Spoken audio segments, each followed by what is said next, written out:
everybody. At this time, I'd like to call the meeting to order with our flag.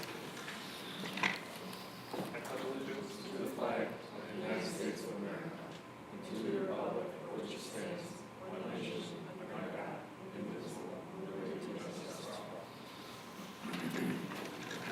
Good evening, everybody. At this time, I'd like to ask for a motion to accept our meeting agenda. Can I get a motion? No motion, please. Second. Okay, all in favor? Okay, at this time, I'd like to ask for a moment of silence for Helen DeSantis. She was bus driver here at Central Square for 29 years. She passed away earlier this month. Also to our former chief of police, Harlan Fox, who served at Central Square for many years. And he just recently retired not too long ago. Can I just have a moment for that?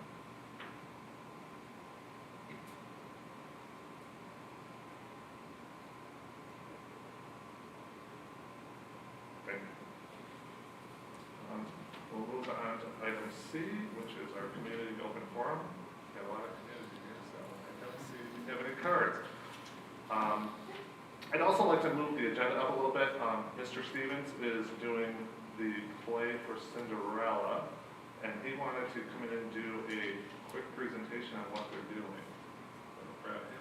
Sure.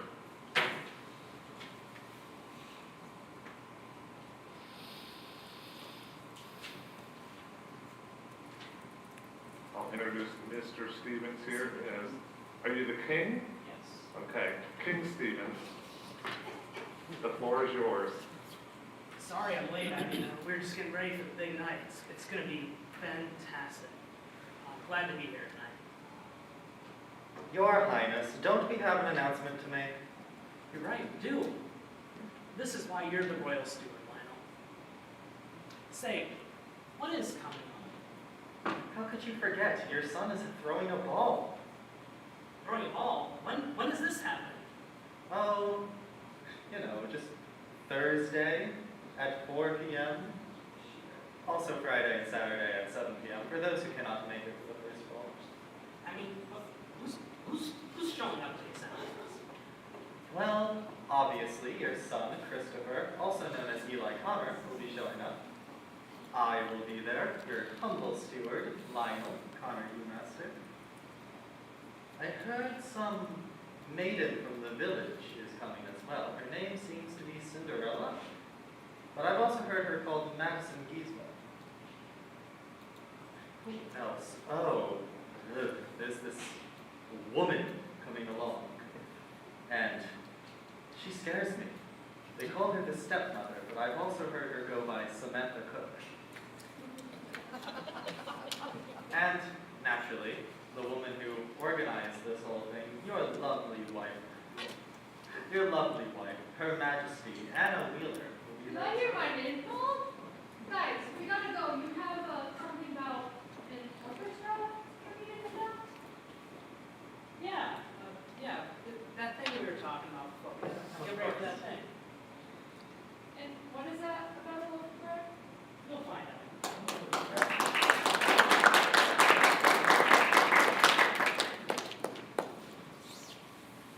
I don't know if the expert can beat that one, but I'm going to go on to item D with Mrs. Phillips.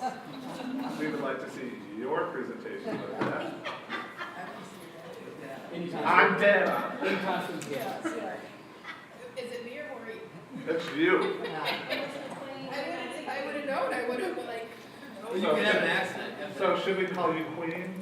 Witch's costume or something. I play that part pretty well.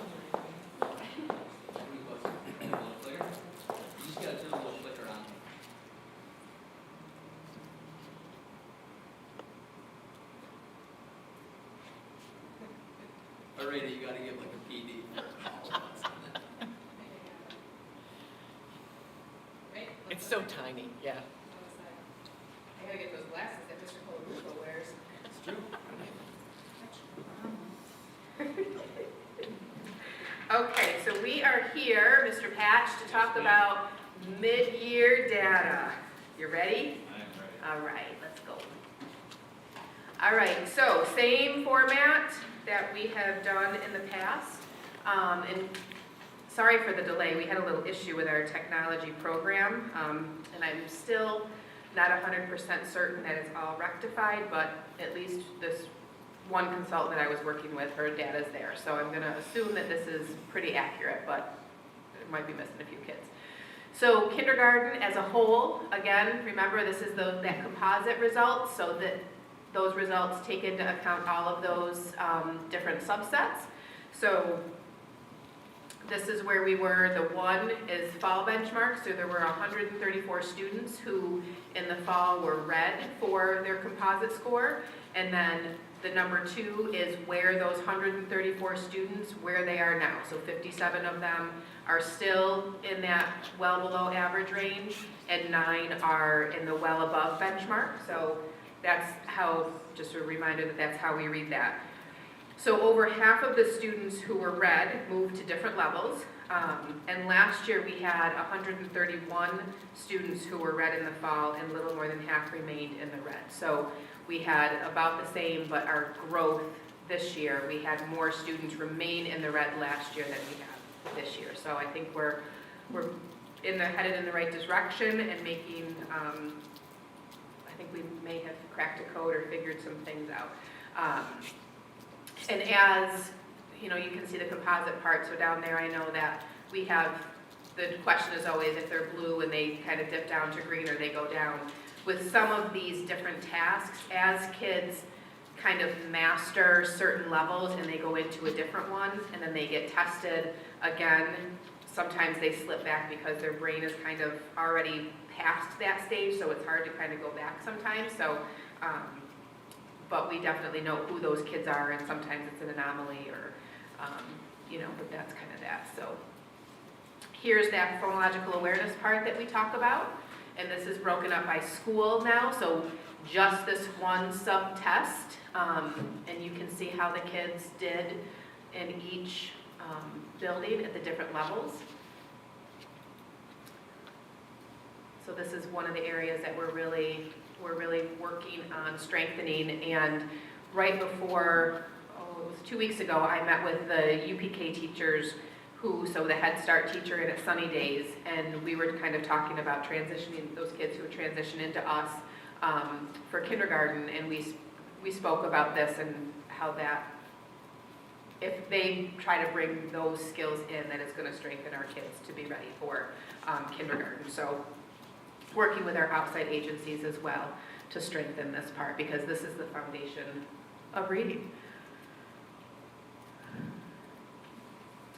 So for kindergarten, you always kind of hear me talk. What happened? Okay. Talk about nonsense word fluency, and I look at words read correctly. So that's where they'll get that nonsense word, and if they just see it automatically and they are able to read it. For kindergarten, because the kids are still learning, they're still learning their letters and sounds and what the different phonemes say, I included correct letter sounds, because this is where the kids can sound it out. So if they saw that, they could go at. So do they have all the letters and sounds and put it together? So I did keep that for kindergarten because they are still learning it. So you can see that where the growth of the kids are from there. And Millard Hawk did not have any students, so where you see that no data down there, Millard Hawk didn't have any kids that were blue in the fall. So when we get, so that's kind of there, but you can see that they have those 7 students that were green, and now 5 of them are the well above average range for that. So that's a good sign. So first grade. Again, here's the overall composite score, so the same subsets that the kids get. This year we had many less students going into first grade than we did last year that were red. And that, if you remember last year, our data at kindergarten was exceptional with some changes that we made in May to really hit the kids who were still a little bit off level. So that definitely played a role, and the kids were able to sustain the growth that they had made last year, which that's half the battle, is that summer slide and that regression. So that just lets us know that the strategies that the kids are learning, it's staying in there and they're retaining it, which is going to help them be successful readers as they go. So last year we had 167 students who started the year off level. So this year we only have 83. So that's a huge, that's kudos to the teachers in kindergarten for sure.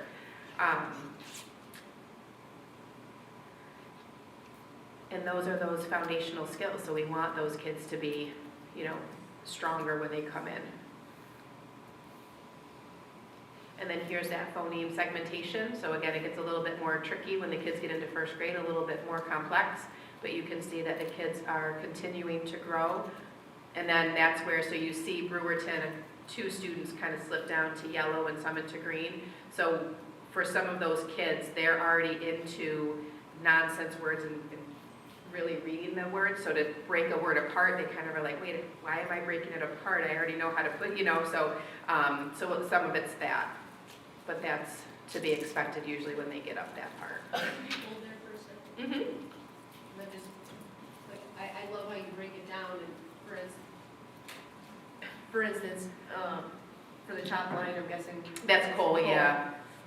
Yeah, they start with 11 students that are red. Mhm. That's the beginning of the year? That's the beginning of the year. Okay. Mhm. But then in the middle of the year, if I add all those reds up, they now have 13 students that are red. Right? Am I reading that Yes. right? Or- Yep, okay. so those 11 students that were red in that first block, though they started off.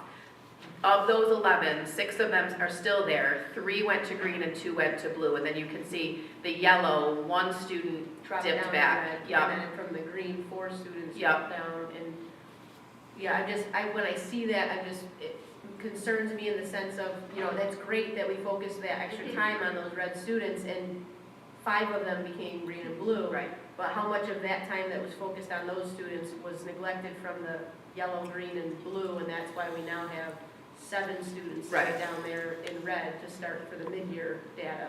You know what I mean? Yep, And now we have 13 students in red. It's just interesting to me. yes.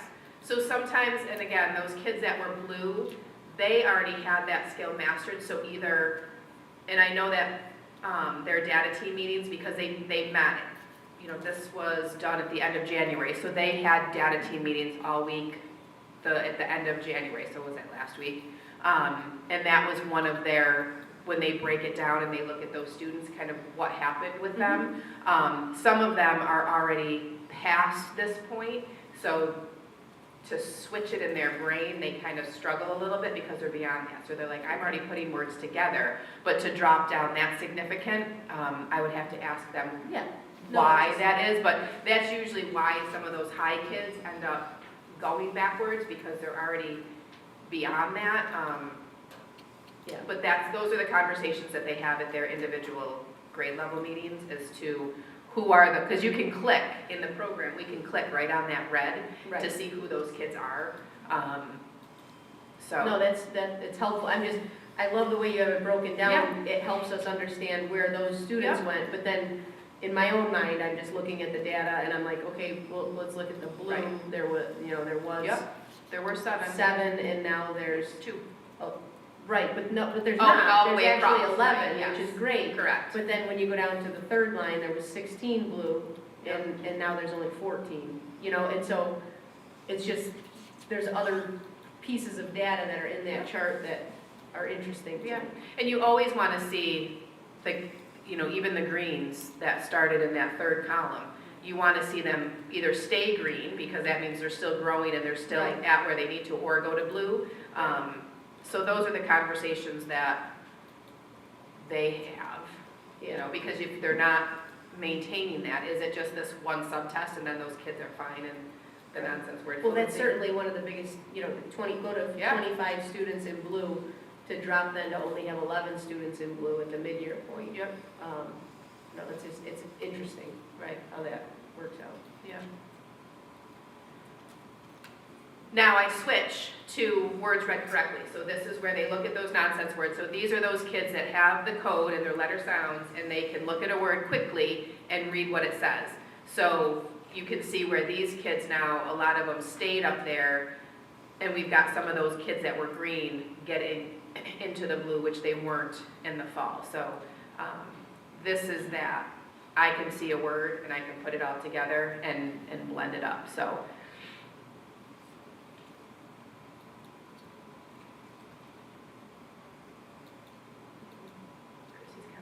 No, I just, Yeah. looking at all that data and it's just a little bit of concern that. Yeah. at the And then top you with the blues and greens dropping down. Well, that blue didn't drop down too, Yeah, it went no. up too, but the green dropped down significantly.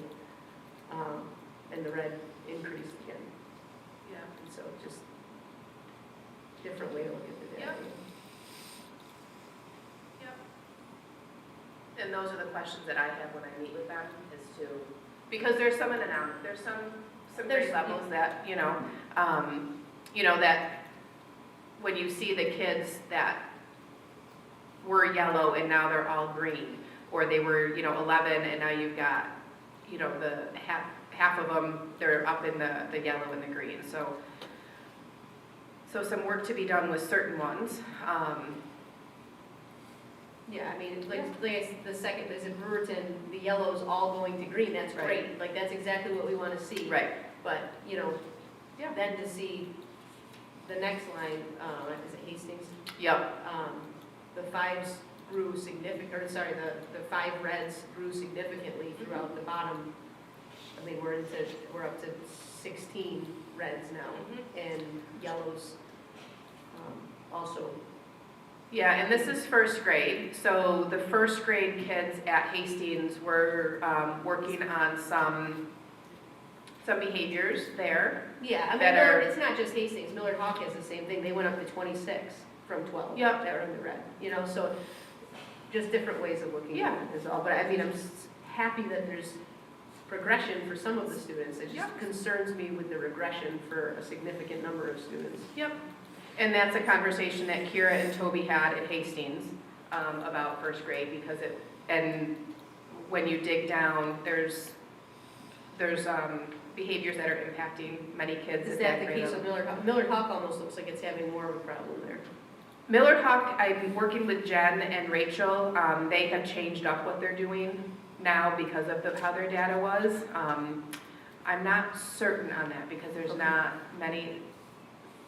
There's a kid or two where Hastings is true, with some new teachers there that are still learning some ways to manage some students. So we're working on that one. Millard Hawk, Jen and Rachel are putting some different systems in place for that because they were not.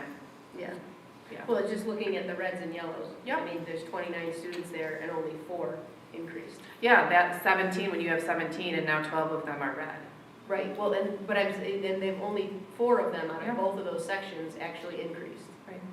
But there's quite a number that either stayed the Yep. same or regressed. So it's just concerning. I mean, good things and bad things as with any Yep. data. Yep, and that's just it's trying to figure out what is taking place and what, so we're trying to put some things in place at Hastings and get those things kind of taken care of so that the kids are in the right mindset when they go to classes and can learn, instead of having to worry about some other things taking place. Right.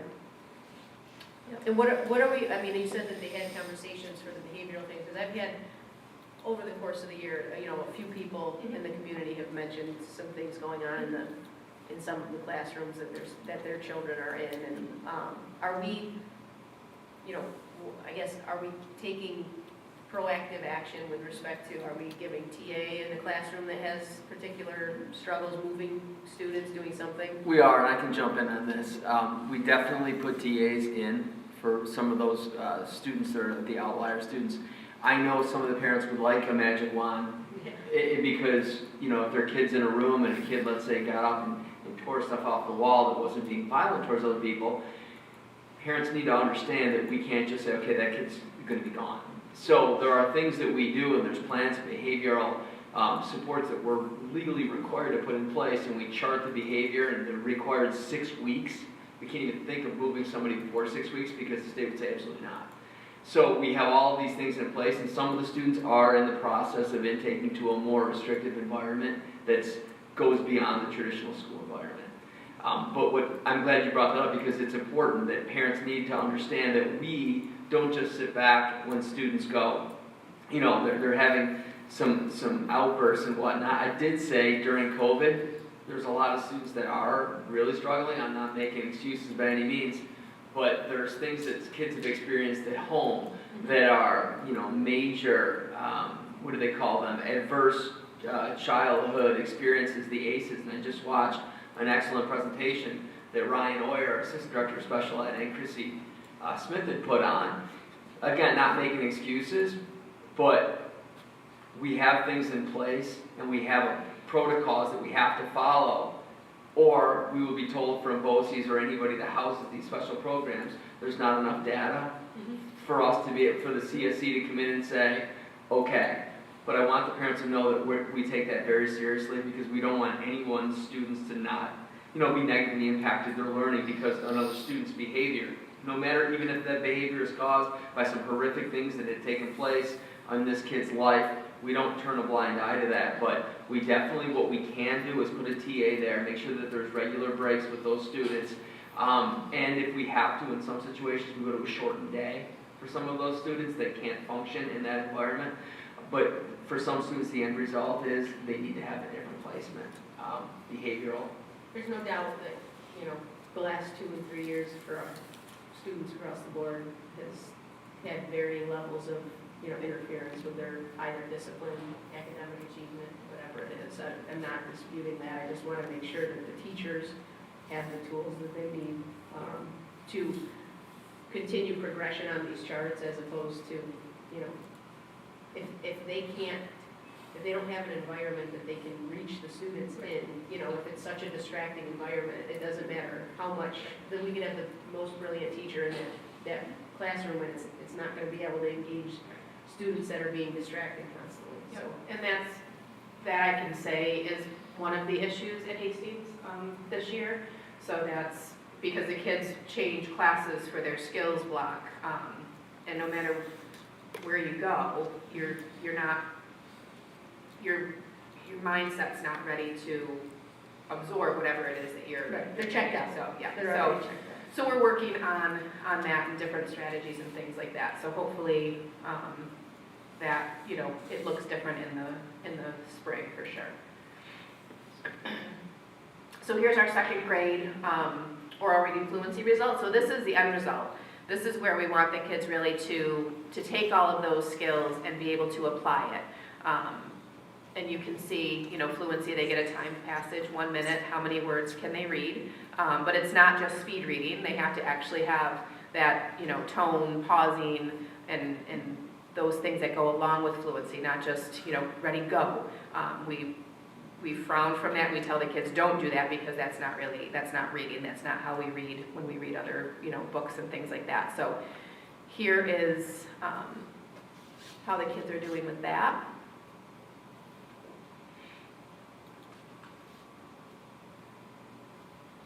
Third grade. And what we're really trying to get people to realize and understand is, with oral reading fluency, the more the kids read, the better they will get. We can't read for them. We can't do the work for them. We've all gone through elementary school. We've read the 3rd grade books and the 4th grade books and the 5th grade books. Kids need to be able to read directions on their own. They need to be able to read whatever text it is in front of them on their own. Yes, they will get support, those kids who need it, but we can't just read everything to them. And that's when you see some of these kids who dip down, when I kind of did a spot check, or some of the kids that were just on the cusp. If they're just on the cusp, it just shows you that they're just not in books enough, in text enough. And that's what we're trying to, nobody wants kids to fail. Teachers did not get into this job to have kids fail, and they want them to be successful, and they don't want them to struggle. But sometimes kids have to struggle. That's where you learn. So we're trying to build that and let them know it'll be okay. They'll get through it. They'll figure it out, and we're here to help them and give them the support. But we have to have the kids reading. And the unfortunate thing is, there's a massive trend where it's not happening in homes. Correct. In some homes. You still have some parents that say, no, you know what, shut all your devices off, shut your Oculus VR off, shut all your devices off, and you're going to have a solid hour of just reading. We're not seeing it like we did 10 years ago, where there was far more, and the reason why I know this is I just ask parents, and they're completely honest. They're like, Tom, after COVID, I'm gonna fight those battles, and there's 1,000 other things, but we're seeing that decline and those numbers rise of more students just not reading when they get home, and that's something that it's a necessity. Yeah. Now I bring this in, so this is a new piece that you guys haven't really seen before. So this is our, what we call QPS, it's the Quick Phonics Screener.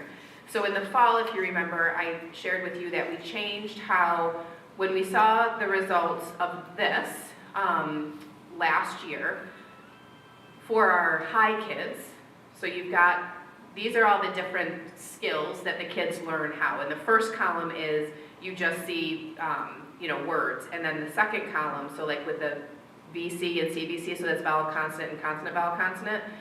The first column where it's 97, 96, 96, 96, those are just words. Can the kids read the words? The second column is that word is in context. So there's a sentence, or phrase or whatever that the kids have to read. So a lot of times the kids can get it in context because it's got words around it. So if they're a skilled reader, they can kind of figure out what those words mean. But we want them to be solid green in all of them. So when we had all the kids, because this is district-wide, all the elementary buildings, and the kids were all listed, and you could see where there were yellows and reds. And they were down here on letter sounds, vowel consonants, magic E, and all of those with our high kids. So those were kids that did not get what we're doing now, and they missed it. So it could have been COVID, it could have been lots of different things. So when we saw that, and it was consistent, grades 3, grade 4, grade 5, we said, we have to do something different. So we pushed our AIS teachers into classrooms, and they co-taught with the classroom teachers. So we grouped the kids in different levels, and we helped the 3, 4, and 5 teachers who usually, kids kind of know how to read by the time they get to them, so they're not really having to deal with some of this. So we worked with our lesson plan, they planned together, showed them how to kind of look at data and how to do groupings and what skills to work on, and they gradually left the classroom. So because of that, you can see that as a district, those gaps that we kind of had are now, it's okay if they're yellow or red down there because those are skills that they're still kind of learning, those multisyllabic words and some of those, harder vowel teams and things like that. When it's to the left over here, you want those to be green because those are those solid foundational skills. So what the change that we put into place is working for this. Now we've got to get those kids applying it more and into text and reading more so that fluency, these results continue to go the other way. So that's kind of how they play on each other. So usually kids who are yellow and red in this area then get administered the QPS to see where is it that they're actually deficient, and that's kind of where their AIS and interventions come into play. When I looked at that last graph a couple days ago, Hastings' numbers were really good. I mean, again, notably compared to the other buildings. It's pretty good to see that. Mm-hmm. Yep. So here's the 4th grade oral reading fluency.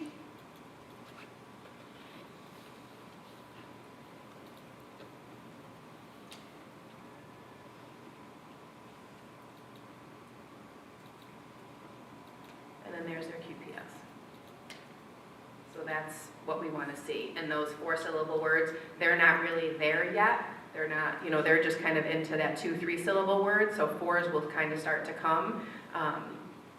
But that's a good graph.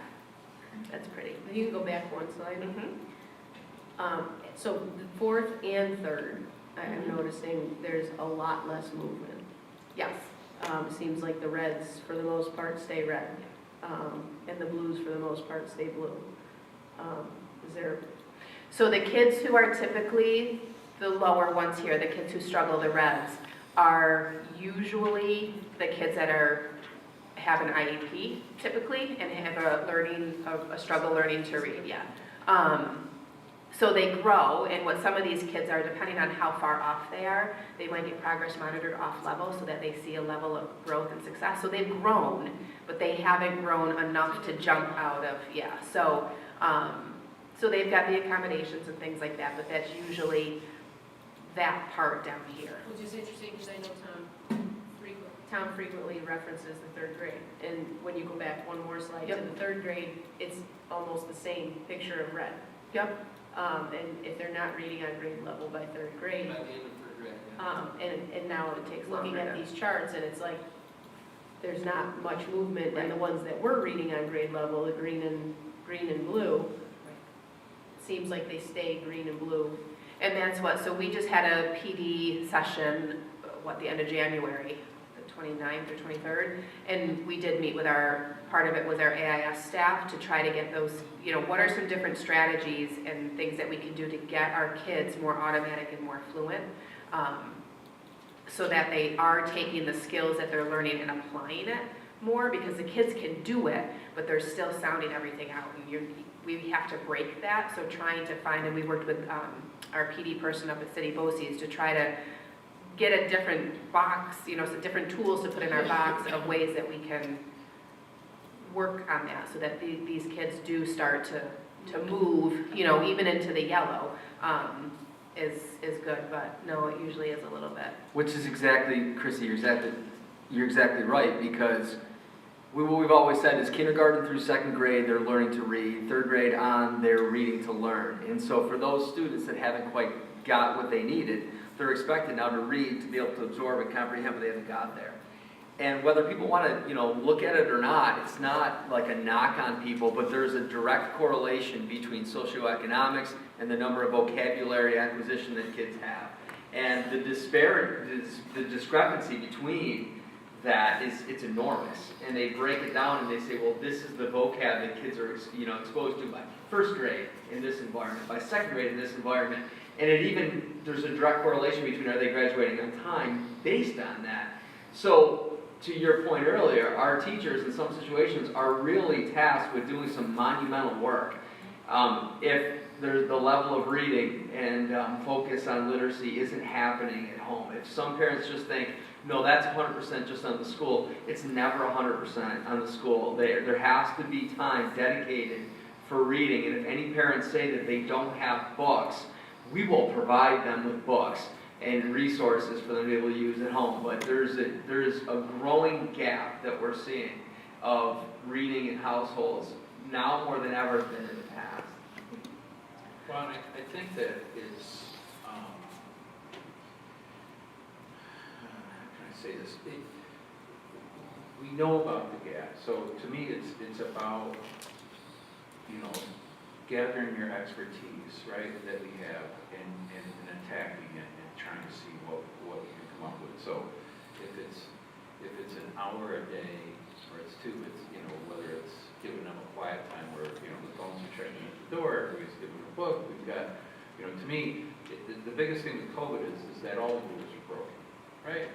So as we gather back and we keep doing things, this is phenomenal work. To me, it's the same thing Chrissy pointed out, because if the red isn't going to change at third, fourth, fifth, sixth, what it equals at the back end, behavioral dropouts, right? And because if you're not, you said the key thing, you're reading to learn, right?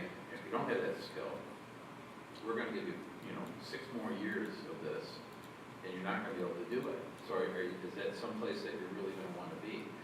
And I think that, the challenge is, and it's a big challenge, is to change the culture of what you described as what's happening around the household, and then how can you supplement it at the district level?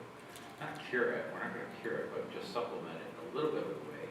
And if there's something that folks think that they would like to try or do or adapt to, right? You said it earlier, we can get you the resources to do it. I'm fully supportive of it, because if the red continues up through, I think it's just going to be issues, because that's on one of it.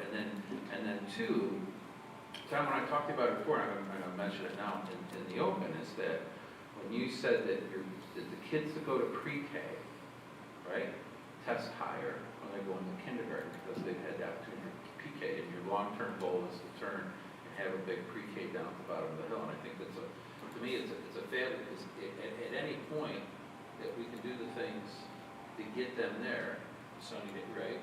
You talk with them to try and get, so here's the plan, it's working, you're getting kids. So I look at it as the better off, you know, it's money well spent pre-K, right? And I think the governor said that she was, again, going to fund it fully, right? I think maybe listen morning to a budget, the governor talk, but it's important, right? So we know that indicator, so let's try to do our best in our long-term planning to make sure that it happens. And then, you know, challenge the board with things that you want to do with your third, fourth, fifth graders to get them to read. And I can tell you, Steve, when I volunteered in Kelly Foster's kindergarten classroom, you immediately, when you're doing stations with the kids, you can tell, just, you know, they just don't, the kids that are not going to pre-K, when it is free, but they don't, you know, they have to wait to get their kid there or whatever, and you immediately can tell those that don't have any kind of pre-K. I was somebody that works for me that just got their son into pre-K, just started up right now. And the first 30 days, she goes, it is phenomenal to me. She goes, I thought I was doing a good job, but he's doing a lot better. So it's I can't advocate for it enough, and if there's things that long-term range, right, we talk about it openly now, I think it would be important, and then, you know, to everybody in here, if you need something or want to try something, I think, let's break some rules, right? We did it with code, we broke every single one. Yeah, but early intervention is key. All right, I'm done. I think I to love it. second that, though, I completely agree with you, Stephen. I think that even still, early intervention is key, but in a lot of homes, for whatever reason, any of these deficiencies maybe aren't being recognized. So if we can get in the preschool early enough, if they didn't have the early intervention services at home, you know, an educator can pick up on some of those issues, that we can start to address it earlier rather than another year later. So yeah. Oh, and not to mention, it's not just the academic part of pre-K. I mean, kids that are in pre-K learn classroom rules, they learn what's appropriate, what's not appropriate, and things like that. So I think across the board, I don't think there's anyone that really disagree that those kids are just better prepared. And so the classrooms run better. The teachers don't have to spend so much time teaching this kid that, you know, you can't just take the crayon from the other kid, and you can't, you know, like that's all very important skills that are learned. And in meeting with both Sunny Days and Head Start, you know, I said, are you all seeing some of the behavior situations and things like that? And they all are. It wasn't, I said, well, at least my teachers will know that they're not alone in this fight, and they're all kind of dealing with the same thing. But that's the thing, they work on a lot of the social emotional skills, because those, if the kids can come into school and they know how to walk in a straight line, and they know how to share, and they know how to put on their own coat, and you're not having to help them, that's time that they don't need to worry about that they can do other things. So it's still very play-based, and it's very, you know, they're learning, that's how little kids learn. So I'm hoping that with the change that we've put in place, that we'll start to see this go the other way, and really getting that focus of the kids in and doing their own reading. And then here is fifth grade, and remember this group was that anomaly last year that we weren't sure, and we still aren't sure why it was, because it was across the district, it wasn't just one particular building. So we've kind of put some systems in place for them, and they're redoing some of our, the reward stuff that they got last year. So kids, bless you, kids are staying. You can see kind of that blue area, they didn't really dip, a few of them dipped down, but that's just, I'm gonna tell you, it's because they're not reading enough. So if you are high like that and you can't maintain that, you're just not reading enough. And that's what we're really, it's a thing we're trying to break. And then there's their QPS. So the intervention that we did worked for that part. And then I've got middle school. So middle school is also doing dibbles for their kids, 6, 7, and 8, and all kids get it. So you can see they do it, they don't have the program that we have, so they worked with Chris Martin last year with Kira, and then Travis worked with Chris this year to change a few things up. So they use Data Studio, so they input, having Travis is a big data keeper of it all. Travis Knight, he's the instructional coach there this year, so you can see where, this is 6th grade, where they came in the fall, and where they're at the winter, and the same conversations are happening about kids reading more. the numbers changed, you know, a little bit. There's 7th grade. And then there's 8th grade, so the 8th grade looked good.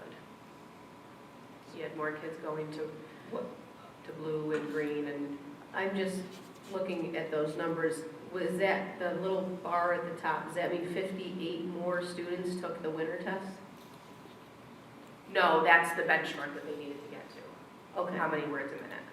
Okay, because the numbers weren't adding up for the 2 columns, so, I mean, there's people moving in and out, and so there's some change happening there. Yes, there, Okay. and kids who were absent if they didn't get a chance Okay. to make them up yet when I pulled this, so, but that's the target Okay. range. Yes, Yeah, that's where they need to get to.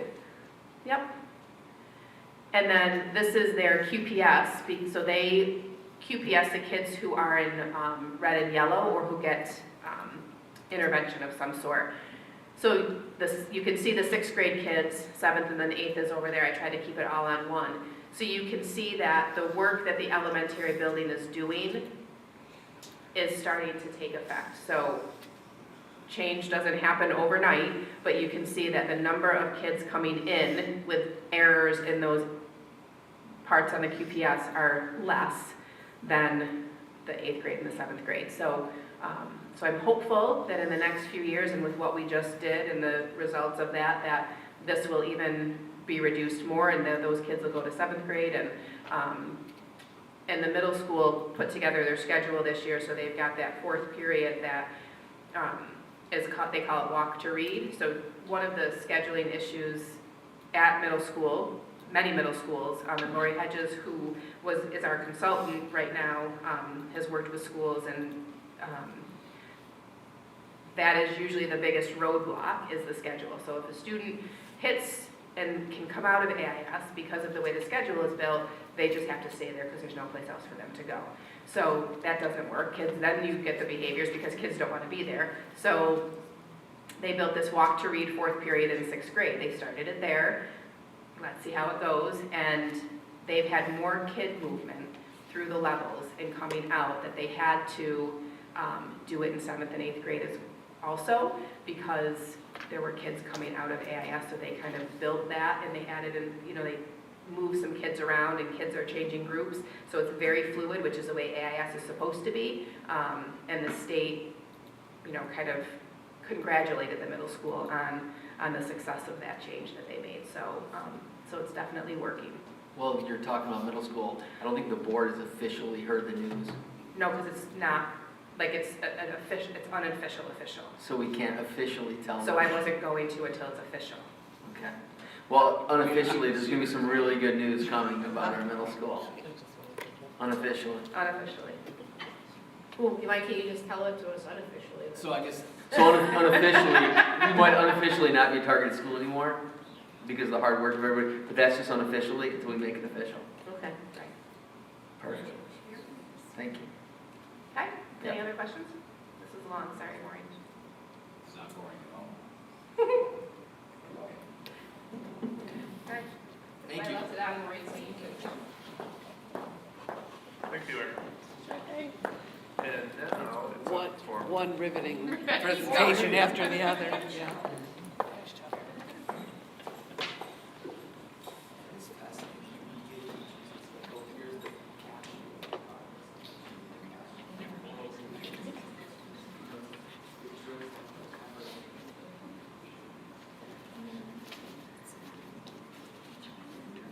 So the good news is the revenues came out from the governor on Thursday, well, Wednesday actually, so we were able to put something together quick, which might gets us one step closer to what we have going on for the next 2 board meetings. So just picking out some highlights. It's a good budget. The governor has fully funded foundation aid. It's $2.7 billion increase. There's 3% minimum increases on schools that don't have an increase based on the formula. And all the expense-based aids are also fully funded and running. So the building aid, the BOCES aid, transportation aid, because every year prior to this, they would, say, we're stopping that formula. We're not going to keep doing that. So those are all fully funded. Inside the foundation aid, they tag 250 million to be set aside for high-impact tutoring. On our run, we have $260,519 that is shown that is going to have to be used for this high-impact tutoring. At this point, we don't exactly know what that is. They're saying it provides small group or individual tutoring sessions in reading and math, students grades 3 to 8 that have been designated at risk. So it's essentially what we do now. So it would be probably the more rest. intense. Pardon? It would be the That's rest. the red fund. Yep, it would be the rest. And it could be, I see that it could be after school. Yeah, Okay, because I mean, is that not one, obviously we have to get the students to stay after school right. for that, but is that not one way to incorporate reading at home? Because Yep. it's out of school time. And we have it now, in the stimulus grants, we have after-school learning loss, we have tutoring, summer learning, enhanced. So all of that is already being earmarked and tagged, and the ladies have already put programs together for all of that, and we're just doing it now. And we've had that at the elementary well announced, and the numbers of kids and parents there are minimal. Right. And I'm sorry, is the elementary program, I think I asked it before, is that specifically targeting certain students, or is that applying like an option across the board? No, it's just for specific students, like the data sets. The red students, the struggling students. Some highlights that are in there, it has $10 million over the next 2 years for competitive funding, which those will be grants for districts, BOCES, and community colleges to develop strategic workforce plans and promote job readiness across the state. I imagine we're going to see some of that come out with, the Micron initiatives. We've been seeing them now with schools. $20 million to support PTAC and early high school college programs. $2.5 million to the state ed department to design a new rate setting methodology for special ed schools and private schools. It eliminates the cap on the number of schools, of charter schools. So that could be a little of a discourage because that's competition for public schools, basically. There just aren't that many around the Syracuse area, so we've never really had to deal with that.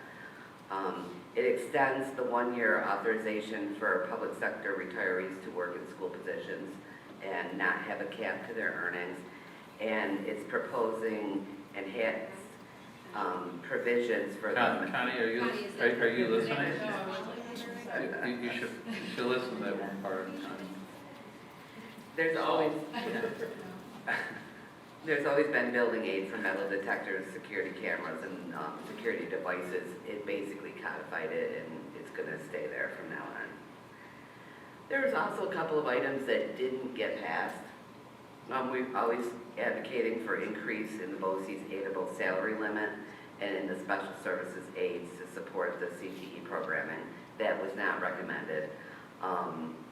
It includes the school-based financial transparency reporting, which is, it's duplicative and it's now being extended for 5 more years. They're always trying to have less data reporting, and it always turns out to be more because all of these things are the same things over and over in a different format. And it proposes an annual report to be done by school districts towards the progress of implementing their zero-emission bus plan. So that should be interesting too. It also has some other items of interest that are not totally related to schools. Increased Medicaid reimbursement to the school-based health clinics, which we do not have that, and $10 million more to support the mental health clinics, which some of that could possibly come through to us, maybe help us support some of the social worker and psych positions that we've added with the COVID money, possibly past that. It authorizes municipalities to utilize continuous recruitment exams so that if we want to hire off a civil service list, we have to provisionally appoint somebody if there is a test that needs to be run. And it could be years before they ever get a chance to take that test and be appointed. So you're basically asking somebody to leave a job they have, come here provisionally, and then test in the top 3, or you can't have the job in the end. So they're gonna try to do some reform with that, have some online testing. And here you are, Steve, 125 million increase to funding UPK. That is an initiative that everybody is on board with across the state. So what do our numbers look like? There's going to be two screens here. We have the proposal as published that you see when it'll be in the news and in the articles.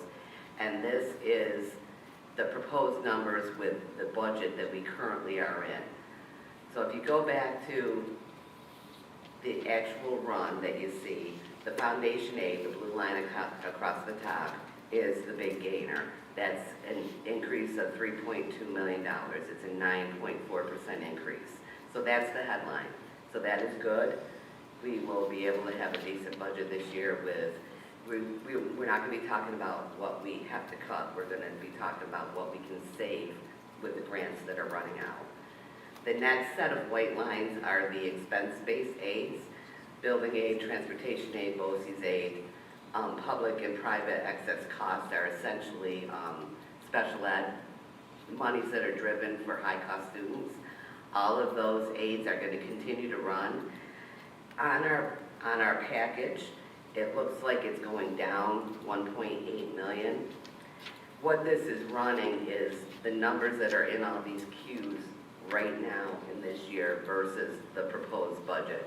So those numbers will be different when we go to the next slide. And the last three white lines are pupil-driven aids.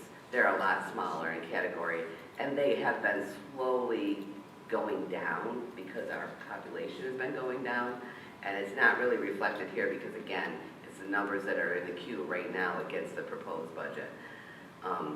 But so overall, it's a 3.55% increase when you put together all the various parts of the aid package. But if you take the numbers and put them against the adopted budget or the numbers that we're living with right now, which were the numbers that we adopted over a year ago, not what's in the queue, it changes it slightly. So the expense-driven aids were not budgeted as high as they're showing right now, so that 1.136 decrease is much less than the 1.8 on the first screen. And you can see that it does show the slight declines in the pupil-driven aids. So it's a 3.88% package increase. And this is without UPK. Even though I have that line there, and it's in the totals, I don't have it in the percentage increase because UPK is not in our general fund budget. That runs as a grant separately. So this is good news. It's good, good numbers, and we will come back with a proposal at the March meeting. I'm going to try to get budgets, preliminary budgets out to you ahead of time so that you can be prepared when we get to the meeting. Now the presentations on all the various pieces, parts of it. And hopefully it won't be that hard to adopt a budget in April. Well, it's not refreshing. going to be a lot of drama. Yeah, I mean, Cuomo used to come out with just astronomical, horrific numbers that we would then have to, either do the dance and then come back. Yeah. So at least this gives us an idea that we can look at in the state of business. Exactly. Oh, I didn't hear what you said. I thought you were talking about Opal, and you said Cuomo. No, Cuomo used to put out horrific numbers. Oh, yes. And then it would drastically change, but it was that dance that would be done, which is a waste of time, instead of giving us a clear picture like this. And you can tell that by giving us the numbers, the original numbers in the beginning, which she did last year too. That's why if you look at like all the expense-driven aids and all of these pieces, they're not far off between the adopted budget and what's in the queue right now. So it's so much easier to work with when you have the numbers from the get-go and you can make a plan. Yep. Any questions? It also helps district when they're planning their budgeting Out for the tax levy and things like that. It gives you an honest look, because we've got to make those serious decisions. We can't wait until what he says after we've already put something together. And I'll have the tax cap projection too for next time. Because these just came out last Thursday, BOCES has a lot of numbers that they need to run, give us numbers to get those pieces run. And actually, I want to go back, I want to tell you one other thing. The building aid, as you see that our adopted budget this year has 6 million and it's proposed to come in next year at 4.7. That's the driver of the big decrease. And if you go back, well, it doesn't show here, in the budget that closed 21-22, we were basically short building aid by the same amount.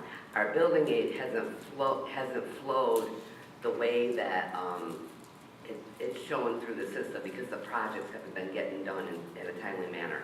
So we did receive just in July like about a 1.2 building aid payment that's kind of associated with last year, but I'm gonna have to add it into this proposed budget. So that is gonna bring the budget even up closer to the adopted budget we have now. So that'll be almost like a one shot in there of aid.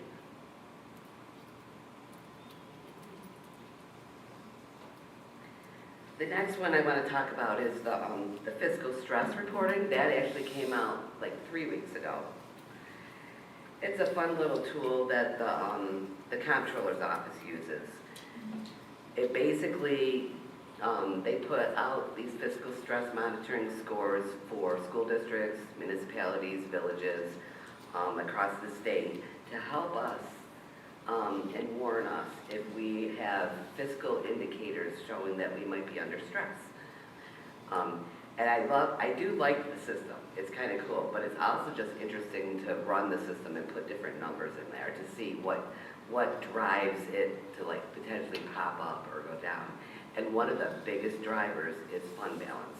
So you get criticized for fund balance on the comptroller side as far as the the reporting. But in here, if the fund balance goes too far, they put you on the fiscal stress. So it's like, which list do you want to be on? It's really interesting. Yes. So it's basically, it analyzes financial information and environmental indicators. So you really get 2 scores. For school districts, the financial indicators are the year-end fund balances, the operating surpluses and deficits, your cash position, and any short-term debt borrowings that you need to do. The environmental indicators are a little grayer, I guess you would say, but it's your percentage of economically disadvantaged students, basically your free and reduced percentages, class size, teacher turnover rate, changes in property value, your budget vote approval rate, and your percentage of English language learners. So when you put the pieces together, they give you a score. So it's basically out of 100. So the red, significant stress if you score high. The goal is to score low. So the lower your score, the less stress you're in. So the top one are the financial indicators. If you are 30 and under, you don't get any type of a flag. If you're between 30 and 45, you're susceptible, moderate, significant. And the bottom lines are the environmental indicators. Our scores came out this year, and we did have a little increase in our score, 6.7 on the financial stress side. It's still no designation, and we're staying steady at a 10 for the environmental indicators, which is, again, no designation as far as the score goes. We're not in fiscal stress. I put these indicators up here because I'd like to show where we are compared to everybody else. In this data, there are 670 schools across the state. They consider 48 schools to be Central New York schools and 223 schools to be medium upstate schools. So you can go through and look at your indicators against the state, Central New York, and medium upstate. So for us, this is the unassigned fund balance, the part that's supposed to be at 4%. As you can see, across the state, on average, it's over 9%. New York is right where we are, about 6.7 in central New York and up to 9 in upstate New York. This is the total fund balance, which is all of the pieces put together, and that's what the comptroller is discussing in that report, is all of the various pieces. We're at just under 27% across the entire state. They're just over 35% on average. Central New York schools, 33, median upstate schools, 35. So we're in the range of everybody else. All school districts are very similar. Operating surplus deficits, we're a touch low because we closed out last year looking like we had a big deficit because we moved that 3.2 million over to the capital. So it was a one-shot expenditure, so it's not a good indicator, but that's why we've gone down a little bit on this score. Our cash investments versus our current liabilities is good, in line with Central New York, a little bit under the state. And our cash as a percentage of monthly expenditures, which we're actually very good there. This is last year's graph, but all schools, basically no schools have been designated in the fiscal stress realm in the last few years. Because state aid has been decent. The environmental indicators too, I think are interesting. The economically disadvantaged, we're at 48%, which for our county, remember, is the lowest, but against all the schools, we're a little high. Against Central New York, we're kind of right on par in medium upstate. Student to teacher ratio, 13.5, we're a touch over the whole state. Turnover rate for all teachers, we're actually a little better than the state. The change in property value, we don't gain a lot of property value because we don't have a lot of industry, so we just kind of maintain. Our budget approval rating's always been around 75%, and that's right on par with the rest of the state. And we don't have, I should say we don't have any, but we don't register any ELL students. We have a very small population. So our environmental score is in line with the rest of the state. And you can use this data to project. So I just put a couple of these on here. This is what the chart looks like to put it into the worksheet. And I could go through and tell you where I put everything and what I was looking at, but I just wanted to show you that as we make our changes to address the comptroller's recommendations to get down to the 4% unassigned fund balance, we will be getting closer to that after next year. And the same will happen as we do that, our total fund balance will decrease. Our operating surplus will take a dive where it did right there because of the move of that money, but it will go back up. Our cash investments, basically, it depends on the month. Sometimes we pay more bills in one month than another, so it goes over, because we have like 2 or 3 bills that are like $1 million.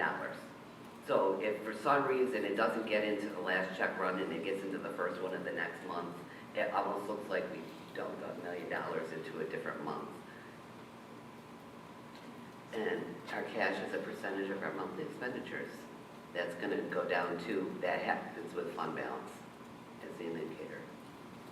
And we don't have any short-term debt.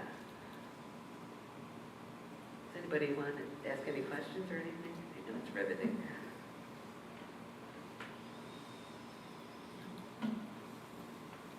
Thank you very much.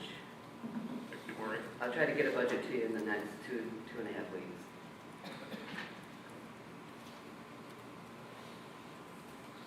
Okay, at this time, I'd like to propose an executive session to discuss tenure of 3 particular people with no action at all. Can I get a motion? Mrs. Wood? I'll second. All in favor? Okay. We are back. So. The-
back on. Okay, can I have a motion to come back into session? I'll make the motion. And second? Good, okay. All right, get a clock on the dot now. All in favor? Good, lady. Gonna go on to item E. Can I get a motion to accept item E, personnel? I'll make the motion.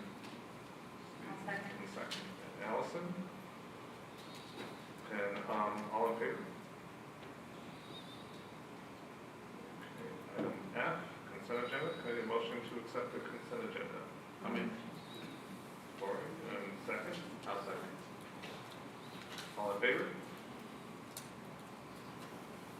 Okay, on to item G. Well, we first had the wonderful one with Mr. Stevens for the student board rep. Is there any other board members with anything? Okay, I'm going to turn it over to Really, just really brief, three bullet points. Mr. Robert Coppola has been inducted into the New York State Wrestling Coaches Hall of Fame. The induction will take place on February 25th during the finals of the NYS PHSAA Wrestling Championships. Congratulations. We just heard today that he's also being inducted into the National New York State Wrestling Coaches Hall of Fame. So that's another great achievement. Another way it continues to put Central Square on the map. Paul B. Moore High School musical production, as we just heard a little while ago from our student board rep, Matthew Stevens. Cinderella will take place on February 9. That's a Thursday at 4 p.m. And then it will take place on Friday, February 10 at 7 p.m. and Saturday, February 11 at 7 p.m. And I'm sure there will be no snow in the forecast and nothing left to be canceled. Winter recess is also coming up soon, February 20 to February 24, and there is no school. One last real quick thing, I know that there was a big deal about me driving the hockey van, but here's the deal with that. And I've said this, and it didn't make it in there, but John Pierce is regularly driving bus runs. Harry Farrell, our assistant director, is regularly driving bus runs. Our two dispatchers seem to be regular. When I say regular, it's not every single day, but it's at least 2 or 3 times a week, and they're doing a run because they have a CDL, commercial driver's license, and we have several mechanics that are driving. So someone was like, why can't they drive that? If they drove that, then we'd have a whole bus with nobody to drive that. It's not a funding issue. We put out to get bus drivers. We got bus drivers. There's a 40-hour training period, and they get paid $19 an hour to train, which is a great incentive this board supported not many years ago. And then they're on. For subs, it's $27 an hour. So that's once they have their CDL. We can't take them off buses, like these other people that are helping, because then it just creates another issue. So it's not a funding issue for us, it's just finding more drivers issue. But we'll have some drivers coming back off disability, and they'll be back, and so that'll be a good thing. I don't believe that I will have to do this next year because of the subs that we're getting in training, and then we hire them to be regular drivers. So the thank you goes to that entire department because they're doing their job, plus they're doing bus runs. So I just wanted to say that. That concludes my report. Thank you, sir.